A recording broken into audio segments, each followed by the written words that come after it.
हा आहे जीजी साहेब सस्पेन्शन ब्रिज, ब्रिटिश कालीन आहे।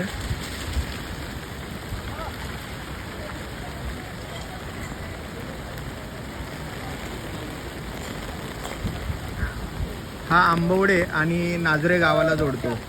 हा असा ब्रिटिश कालीन ब्रिज आहे।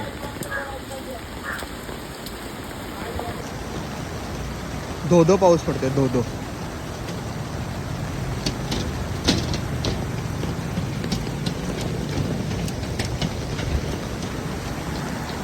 झुलता पूल आहे, सस्पेन्शन ब्रिज आहे। हे बघा, नदी वाहतीये सुरेखपणे। हा व्ह्यू बघून घ्या।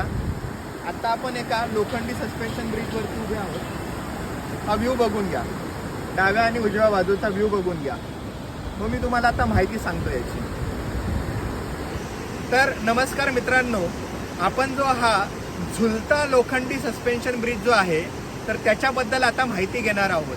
ह्या लोखंडी सस्पेन्शन ब्रिजचं नाव आहे जीजी साहेब लोखंडी सस्पेन्शन ब्रिज। तर जीजी साहेब कोण होत्या?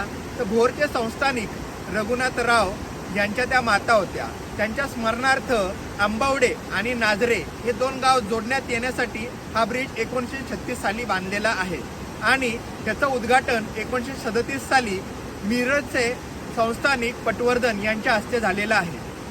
तर बघून घ्या हा ब्रिज, आणि हा झुलतो मस्तपैकी बघा। चालताना खूप मजा येते त्याच्यामुळे या ब्रिजवर।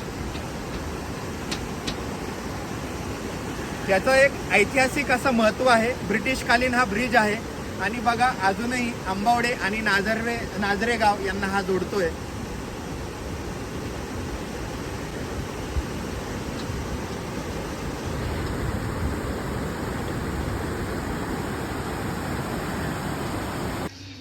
ह्या पुलाच्या पलीकडे लगेचच नागेश्वर महादेवाचं शिवकालीन असं सुंदर प्राचीन मंदिर आहे। तसेच आंबवडे गावामध्ये शिवाजी महाराजांचे अंगरक्षक जीवा महाले आणि हिंदवी स्वराज्यामध्ये प्रमुख भूमिका बजावणारे सरदार कान्होजी जेदे यांच्या समाधीस्थळ पण आहे। तेथे आपण जाऊ शकतो आणि हे आपण सगळं पाहू शकतो जेव्हा आपण भोरमार्गे रायरेश्वर किल्ल्याला जातो। धन्यवाद।